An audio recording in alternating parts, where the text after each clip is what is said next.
প্রধান উপদেষ্টা ডক্টর মোহাম্মদ ইউনূসের কাছে প্রতিবেদন জমা দিতে গেছে স্বাস্থ্য বিষয়ক সংস্কার কমিশন। প্রধান উপদেষ্টার সরকারি বাসভবন যমুনার সামনে থেকে বিষয়ে জানাচ্ছেন সহকর্মী সাজিদা সুইটি। সুইটি, আপনি তো সেখানে আছেন, সেখানকার সার্বিক চিত্র জানাবেন।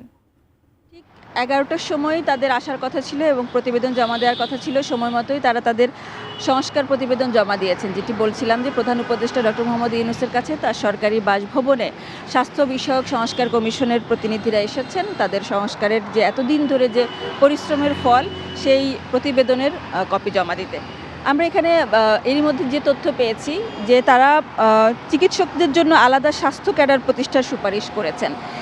এছাড়াও যে প্রাথমিক স্বাস্থ্যসেবা আছে সেটি বিনামূল্যে করার কথা বলেছেন। এগুলো খুবই গুরুত্বপূর্ণ সুপারিশ, গুরুত্বপূর্ণ প্রস্তাব কারণ এগুলো বহু বছরের চাওয়া ছিল। একটি দেশের মানুষ কতটুকু ভালো আছে, ভালো থাকতে পারে, সেটা অনেকখানি নির্ভর করে এই স্বাস্থ্য খাতের উপর। এটা একটা বিশাল সেক্টর। এ কারণে এখানে আরেকটি বিভাগ বাড়িয়ে তারা 3টি বিভাগ করার প্রস্তাব দিয়েছেন বলে আমরা জেনেছি। এটা তাদের আগে থেকে কথা ছিল। সুলভে ওষুধ পাওয়া, ব্রেকফাস্ট, টিফিন কিংবা স্ন্যাক টাইমে মজাদার আয়োজন মানে অল টাইম ব্রেড। সবাই আমাদের বাংলাদেশে কিন্তু ওষুধের উৎপাদনের জন্য একটা ভালো জায়গা। আমরা কিন্তু বিদেশে ওষুধ রপ্তানি করি। সেই জায়গায় আমরা আমাদের সাধারণ মানুষ খুবই কম মূল্যে যেন, সুলভে যেন তারা চিকিৎসা সেবাটা পায় এবং তারা যেন ওষুধ পায়, সেই অত্যাবশ্যক ওষুধগুলো প্রাপ্তি নিশ্চিত করার ব্যাপারে সুপারিশ করা হয়েছে।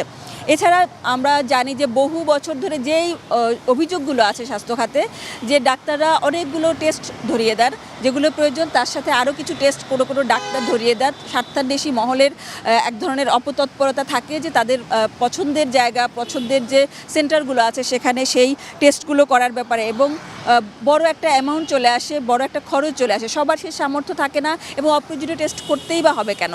সেই কারণে যে রোগ নির্ণয়ের যে পরীক্ষাগুলো, সেগুলোতে একটু দাম বেঁধে দেওয়ার কথা বলা হয়েছে। এছাড়া বেসরকারি হাসপাতালে সবার সাধ্যে কুলায় না, সরকারি হাসপাতালই ভরসা। কিন্তু এই ব্যাপারে বেসরকারি হাসপাতালে অন্তত 10% শয্যা যেন সাধারণ দরিদ্র মানুষদের জন্য দেওয়া হয়, এই ধরনের একটা প্রস্তাব করার কথা ছিল। আসলে কী প্রস্তাবগুলো এসেছে আমরা কয়েকটা তো নিশ্চিতভাবে জানাতে পারলাম, এর মধ্যে ভেতর থেকে আমরা যতটুকু খবর নিতে পেরেছি।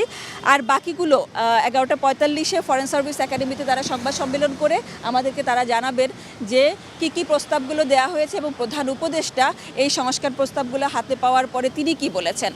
সবচেয়ে বড় কথা, স্বাস্থ্য খাতটা দুর্নীতিমুক্ত হওয়া খুবই প্রয়োজন, স্বাস্থ্য খাতে স্বস্তি ফেরাটা খুবই প্রয়োজন। এখানে ডাক্তার এবং রোগী সহ সেন্টারগুলোর, হাসপাতালগুলোর সুসম্পর্কে পরিণত করা খুবই প্রয়োজন। সংস্কার প্রস্তাবগুলো যদি বাস্তবায়ন হয় সেই পরিবেশ আসবে বলে সবারই প্রত্যাশা।